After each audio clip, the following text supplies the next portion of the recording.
Bienvenidos a la última semana de Relatos de Octubre. Dejamos lo mejor para el último. Esta semana te voy a presentar un relato del patrón, un especial de terror cósmico, la recopilación de Halloween y Día de Muertos, y una sorpresa de medianoche. Espero tus comentarios al final, pero por mientras, apaga las luces o cierra los ojos, ponte tus audífonos y que venga la oscuridad.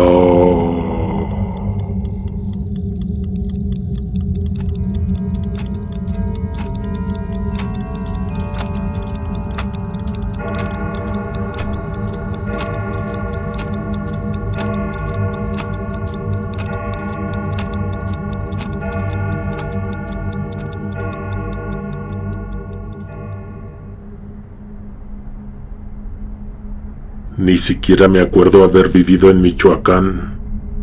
Tenía 6 años cuando nos venimos para la Ciudad de México. De las memorias más lejanas que guardo, era que la casa en la que llegamos a vivir acá a la ciudad no tenía vidrios en las ventanas ni protecciones. Recuerdo también que ahí se llegaron a meter ratas, gatos y una vez un murciélago. Mi mamá me decía que se metían por el techo porque el tejado era de lámina y se levantaba con el viento. También tengo el lejano recuerdo de que luego hacía mucho aire y se levantaba el polvo y se veía como en las películas del oeste, todo amarillo y todo reseco. Te cuento esto porque quiero que te imagines esta ciudad cuando antes no era completamente ciudad. Cuando el tren todavía pasaba a lo lejos. Había un poco de campo en donde ahora pasa la línea del metro, y a un lado ya transitaban cientos de camiones que tiraban un buen de humo. La colonia se fue modernizando muy lentamente. En ese entonces la colonia agrícola oriental era, literal, campos de cultivo. Nosotros estábamos a un lado, casi en los límites, donde no alcanzaron a construir banquetas y las calles todavía eran de tierra.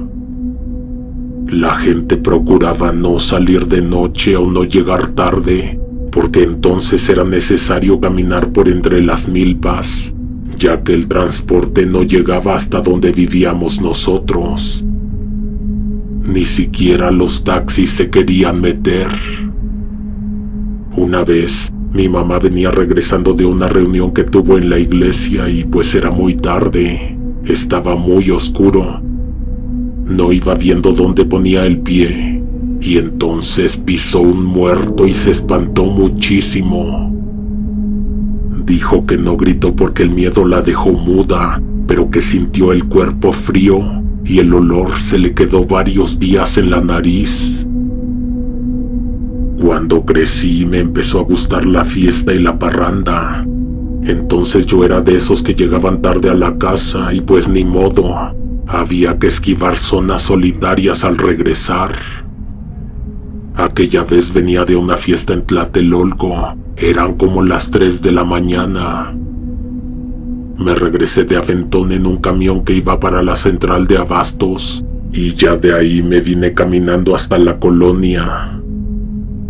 Había andado como 45 minutos a pie y todavía me sentía borracho. El aire en aquellos tiempos olía mucho a gasolina. Los combustibles entonces tenían mucho plomo. Supongo que era por eso. No había nadie en las calles ni en las avenidas. Apenas un coche de vez en cuando con sus luces largas deslizándose como fantasmas en el pavimento. Para cuando yo ya estaba mayorcito, las calles ya estaban pavimentadas, las casas mejor construidas. Había alumbrado, aunque deficiente, y luz, pero de todas maneras seguían existiendo lotes baldíos enormes. Todavía había milpas, aunque no tan grandes como cuando llegamos. Era todavía de caminar mucho rato por lugares completamente deshabitados, zonas a las que apenas empezaban a considerar las rutas de los camiones. No cualquiera se quería meter acá. Justo estaba llegando a la colonia cuando me dieron ganas de orinar. Mi casa estaba como a unas 3 cuadras, pero ya no aguantaba. Me puse detrás de un árbol, medio oculto entre los arbustos, y entonces escuché que se aproximaba un carro. Vi las luces que se acercaban despacio, aumentando de intensidad entre el polvo. Me hice a un lado, quedando completamente escondido, y esperé a que pasara el vehículo, pero este bajó la velocidad hasta casi detenerse y se quedó ahí, a unos metros de mí. Estoy seguro de que no se dieron cuenta de que yo estaba detrás del árbol, porque hasta me pareció que se quedaron vigilando que no hubiera nadie. Entonces abrieron la cajuela y sacaron algo. Lo aventaron al borde del camino y el coche arrancó quemando llanta, levantando una nube de polvo amarillento que me cegó por un instante. Cuando vi que habían dado la vuelta y se habían ido, salí de mi escondite, me acerqué con cuidado y vi que no eran bolsas de basura lo que fueron a tirar. Era un cuerpo. Estaba tendido boca abajo con una pierna doblada de forma extraña, como si se le hubiera roto al caer. Llevaba una camisa blanca que ya no era blanca, empapada en algo oscuro y espeso. Los brazos los tenía medio extendidos, uno bajo el pecho, otro torcido hacia atrás, y el pantalón rasgado por varios lados. No le veía la cara, pero el cuerpo se movía apenas, con un temblor leve, como si respirara, o como si el aire le hiciera vibrar la espalda. Tomé aire para gritar, para pedir a los vecinos que alguien saliera a ayudar, pero no alcancé. Alguien ya había salido. Era la típica señora que siempre está pendiente de lo que pasa en la calle, la que abre la cortina al mínimo ruido. Seguramente había escuchado el carro llegar y se levantó a ver. La vi acercarse con su bata floreada y una linterna chica en la mano. Se inclinó sobre el cuerpo, le alumbró el rostro. Apenas lo vio, se hizo para atrás llevándose las manos a la boca. «Vete, mijo», me dijo sin gritar, con una voz que parecía contener el llanto. Yo me quedé inmóvil. No entendía por qué tanto miedo, ni por qué se le había puesto la cara tan blanca. «Es el patrón», susurró la mujer, temblando. «Échate a correr, vete, todavía está vivo». Me di la vuelta para ver lo mismo que ella vio. La señora apuntó la lámpara a la cara del tipo. No había cara, pero eso no era lo terrorífico, porque se trataba de un muñeco, y eso estaba bien para un muñeco. Lo raro fue que, como te digo, se estaba moviendo poco, respirando casi, y luego se empezó a levantar. No con un movimiento natural, sino con esos espasmos torpes de cuando un títere es jalado por los hilos. La mujer me tomó del brazo con una fuerza que no me imaginaba y me llevó casi a rastras hacia su casa. Entramos y cerró la puerta justo cuando aquella cosa terminó de ponerse de pie. Ese recuerdo lo tengo en la mente como si hubiera sido una escena de película de terror. La sala iluminada por una sola bombilla colgando del techo, la señora sudando, temblando, y yo, borracho, sin poder entender nada. Afuera había silencio, ni los perros ladraban. Parecía que la colonia entera se había apagado. Nosotros también nos quedamos callados. La señora me llevó hasta la ventana de la sala, por donde ella acostumbraba asomarse. Movió la cortina con cuidado y alumbró con la lámpara hacia afuera. Vimos aquella cosa ahí, a media calle, de pie. «Ave María Purísima», dijo en voz baja, «sí es el patrón». Podría haber repetido ese nombre otras 3 veces y yo igual no habría entendido nada. Entonces, sin despegar la mirada del vidrio, murmuró: «Es algo que se vino del pueblo, de allá, de donde también es tu mamá». Y se quedó callada, no dijo más.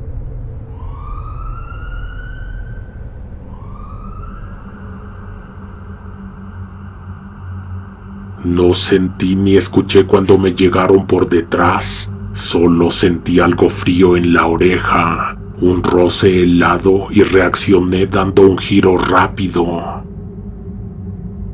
Había un hombre detrás de mí apuntándome con una escopeta. El tipo con el arma era el esposo de la señora. Ella estaba tirada en el suelo, paralizada, llorando. Yo me impacienté tratando de explicarle que no me había metido a su casa a robar. Pero el hombre no bajaba el arma. Fueron momentos de gran tensión hasta que la señora se dignó a hablar. Entre sollozos, le dijo que no había problema conmigo, que de hecho nos estábamos escondiendo. El hombre se acercó a la ventana y movió la cortina con la punta del cañón para ver de qué o de quién nos estábamos escondiendo. No vio a nadie, nos asomamos nosotros también y efectivamente ya no estaba. «El patrón», dijo ella, apenas respirando. «¿Te acuerdas que te conté del patrón?» El hombre no contestó, dejó la lámpara sobre la mesa, fue directo a la puerta y la abrió, aunque su esposa le gritó que no saliera. Fuimos detrás de él. El esposo de la señora estaba afuera, con la escopeta apuntando al vacío. El aire se acababa de enfriar de golpe. Aquella cosa seguía ahí, no la veíamos pero se sentía. En algún lado, estoy seguro, había una sombra sin cuerpo. De pronto aquella cosa salió de la oscuridad, caminando de manera aterradora. Y no te la imagines como si tuviera control de su cuerpo, más bien como si las piernas y los brazos los moviera una fuerza externa, invisible, que apenas entendía cómo funciona un cuerpo humano. El esposo de la vecina se acercó primero, luego fuimos nosotros, pensando que con la escopeta estábamos bien protegidos. El patrón, como le llamaba la señora, no se movió de su lugar. De alguna manera parecía entender la amenaza del arma. De cerca daba mucho miedo. Imagínate ver algo que no tiene vida, pero que se está moviendo. El rostro liso, sin facciones, una piel de trapo reseca y con costuras que parecían venas. Y entonces se movió. Hizo un movimiento espantoso como si se dislocara entero. Un tirón brusco que a los tres nos hizo retroceder. El sujeto no titubeó, disparó.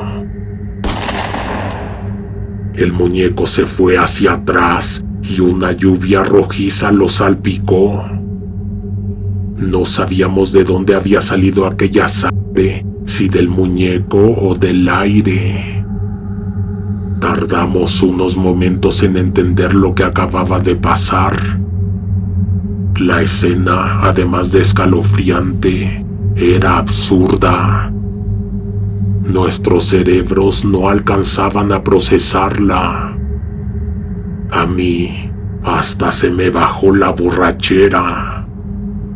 El vecino estaba quieto mirando su propia extremidad y luego el espanto. Se acababa de volar la mano. Haz de cuenta que hubiera puesto su mano cubriendo el cañón, pero eso era imposible. Necesitaba ambas manos para disparar. La hemorragia era brutal. Yo empecé a desvanecerme. La señora quería gritar, pero no le salía nada de la garganta.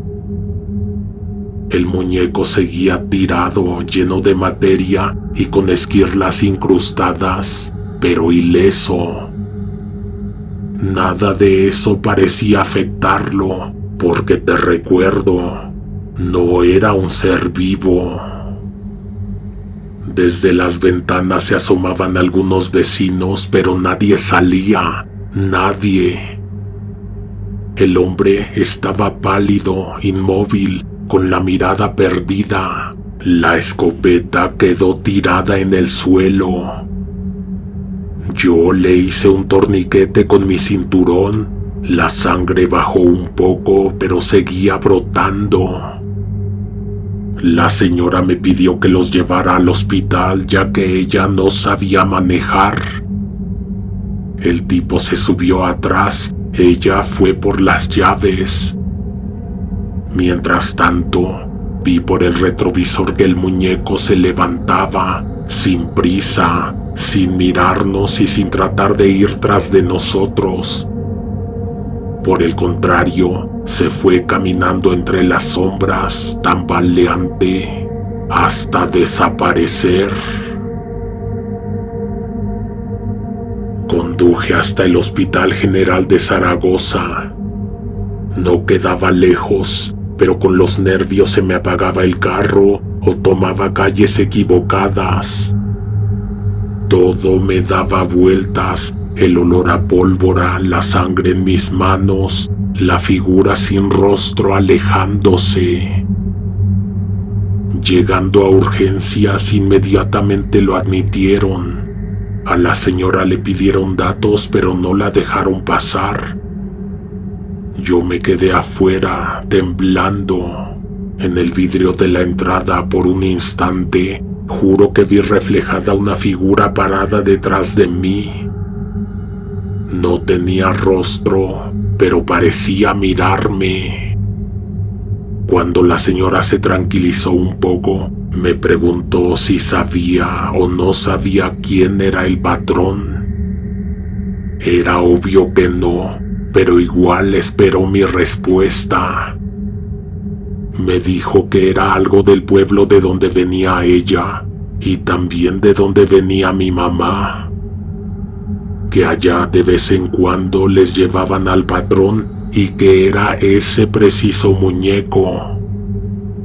Que cuando eso pasaba se hacía una fiesta grande, de esas fiestas de pueblo con baile, comida para todos, cohetes tronando en el cielo y las campanas de la iglesia repicando toda la noche. Al patrón se le ponían ofrendas, se le bailaba para que luego éste se levantara como por arte de magia. Todos se encerraban en sus casas, todos menos los que habían pagado la fiesta. Esos se echaban a correr para que el patrón se fuera detrás de ellos. Son costumbres de pueblo, me dijo viendo mi cara de incredulidad, porque esas palabras en la ciudad sonaban a superstición o a historia inventada. Sin embargo, no puedo juzgar su veracidad porque yo lo vi. Lo vi levantarse, lo vi caminar. Si te atrapa, te mata, dijo ella apenas moviendo los labios. Esa última frase me retumbó en la cabeza varios segundos, no tanto por el miedo, sino porque de pronto caí en cuenta de algo que no había pensado en toda la madrugada. Mi mamá estaba sola en casa.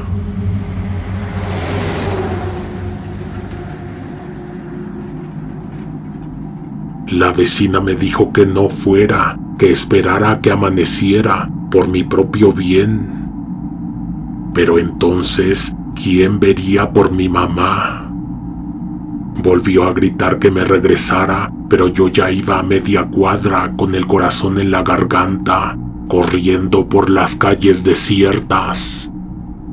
Y es que nuestra casa, por la parte de atrás, seguía teniendo ventanas sin protecciones.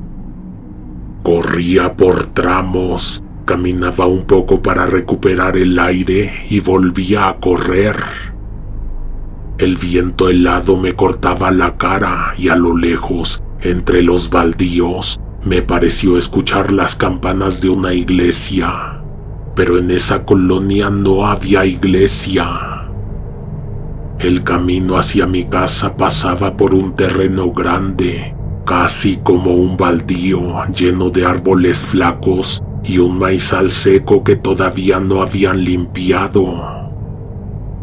Las hojas crujían bajo los pies y el aire se sentía más helado que en la calle.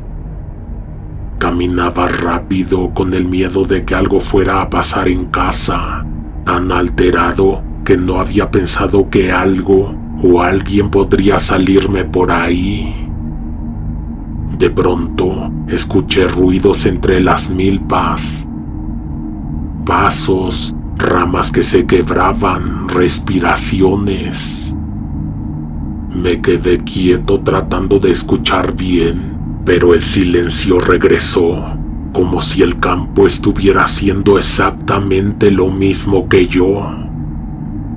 Y en eso, algo pasó corriendo a pocos metros de mí. No alcancé a ver qué era, solo oí el ruido de las hojas secas agitándose y luego un grito tan fuerte y tan cerca que se me doblaron las rodillas. Eché a correr sin mirar, tropezando entre las matas, hasta que sentí bajo mi pie algo blando que no era tierra. Me fui de bruces, caí de lado y, al levantar la cabeza, vi lo que acababa de pisar. Era un hombre partido por la mitad. El tronco y la cabeza de un lado, las piernas más adelante, apenas unidas por jirones de carne y tela. Tenía la boca abierta, los ojos llenos de polvo. Todavía estaba caliente. Me incorporé temblando, sin poder respirar.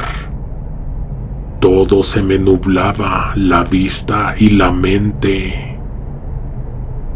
Salí del baldío corriendo. Las calles estaban vacías, en silencio. Ni un perro ladraba. Haz de cuenta que no había pasado nada. Yo esperaba ver gente afuera, patrullas, ambulancias, algo.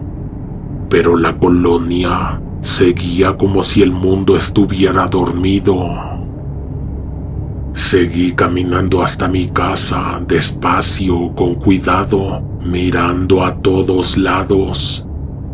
La puerta estaba entreabierta. Te juro que me fui de espaldas. Yo venía rezando por encontrarla bien cerrada. Sentí un nudo en la garganta y la boca completamente seca. Entré, fui directo al cuarto de mi mamá y ¿qué crees? No estaba. Llamé su nombre apenas en un susurro. Caminé por toda la casa sin hacer ruido, abriendo las puertas despacio. Nadie. Me salí otra vez a la calle a buscar. El aire olía a hojas quemadas. No sabía si gritar, si correr, si rezar.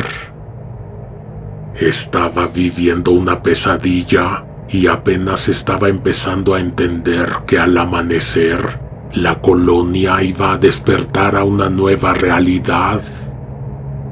Había otras casas abiertas, luces encendidas, puertas entreabiertas, pero no había gente. Las cortinas se movían con el viento y dentro se veían sillas volteadas, radios encendidos sin señal, tazas tiradas en el suelo. Si alguien me hubiera dicho que ese era el fin del mundo, le hubiera creído. Y peor fue cuando de repente escuché el murmullo de una multitud a lo lejos y enseguida una explosión. El suelo vibró. Algo había estallado en la calle y de allá venía el griterío. Corrí sin pensar. Al doblar la esquina vi un árbol en llamas. Atado al tronco estaba el patrón, o lo que quedaba de él. Lo habían hecho explotar al mismo tiempo que le prendieron fuego. El humo era denso, negro, olía a plástico quemado y a carne chamuscada. La colonia entera estaba ahí.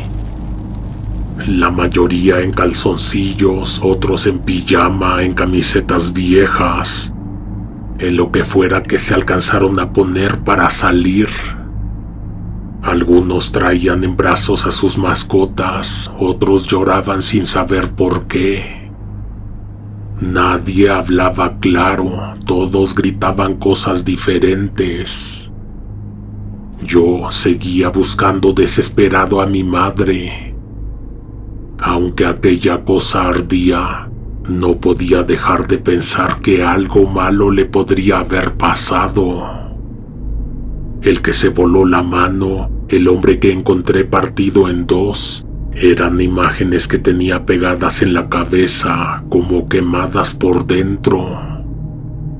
Pensarlo me revolvía el estómago, porque en lo que llevé a la vecina y a su esposo al hospital, ese muñeco había hecho un desastre. Regresé corriendo a la casa sin aliento, con los oídos zumbando por los gritos y la explosión. La puerta seguía entreabierta y el olor a humo ya se había metido. La encontré sentada en el comedor, quietecita. Le pregunté dónde había estado. Me dijo con la voz ronca que todo el tiempo escondida en la casa. Y es que ni siquiera te imaginas lo que le pasó. Se asomó por la ventana y vio a una persona corriendo, tambaleándose, como huyendo de algo. No sabía lo que estaba pasando, pero pensó que lo venían siguiendo, que lo querían matar. Bajó corriendo, descalza, y abrió la puerta de la casa. No prendió las luces porque, me dijo después, si vienen siguiendo a alguien, no le avisas a sus persecutores en qué casa se metió.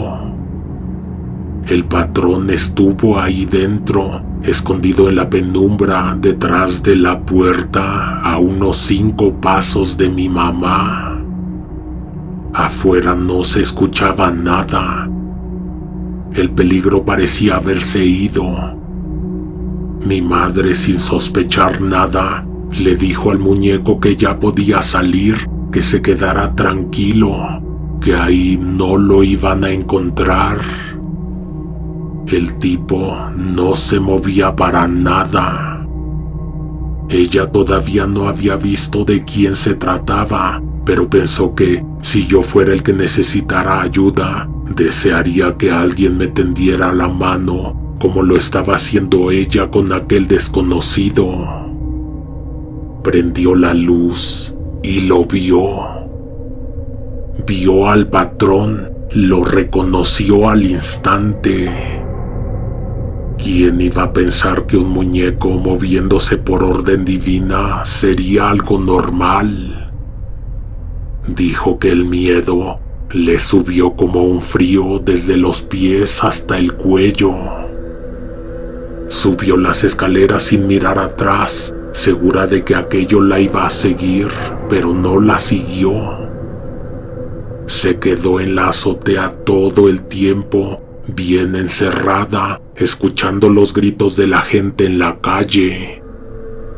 El fuego, los disparos, la gente corriendo desesperada por las calles. Seguramente también estuvo ahí cuando la busqué por toda la casa. No quiso bajar hasta que amaneció, y cuando lo hizo, me dijo que abajo, detrás de la puerta, había quedado una marca negra en el piso, en donde estuvo el patrón de pie mirando hacia la calle. Tal y como ya se había platicado en otro relato, con esto del patrón siempre hay un ganador y varios perdedores. Mi mamá te jura que fue la ganadora. Yo le creo, aunque nunca antes había visto con mis propios ojos el resultado de aquel ritual que tenían en su pueblo. A mi mamá le fue muy bien, tan bien como les iba a los que el patrón bendecía para el siguiente año. Todo empezó a cambiarle. Le ofrecieron un mejor trabajo en la iglesia, le devolvieron un dinero que ya daba por perdido y hasta nos alcanzó para arreglar la casa. La gente empezó a decir que tenía buena mano, que lo que tocaba prosperaba. Obviamente ella no le contó a nadie que esa noche había ayudado al patrón. Había abundancia, fortuna, dinero, comida de sobra. Era como si algo la estuviera cuidando. Pero los otros, los que quemaron al muñeco esa noche, los vecinos de toda la vida, algunos conocidos suyos del pueblo, otros recién llegados, murieron. Murieron intoxicados en una fiesta exactamente un año después. Dijeron que fue el alcohol adulterado, que alguien llevó una botella mala, pero los que estuvieron ahí contaron que antes de caer, uno de ellos apestaba a humo. Olía igual que aquella noche que quemaron al patrón. Y yo todavía me acuerdo, el día en que los enterraron, el aire se puso denso, amarillo, y volvió a oler a tierra y hojas quemadas, tal y como dice mi mamá, que olía a los días de fiesta en su pueblo.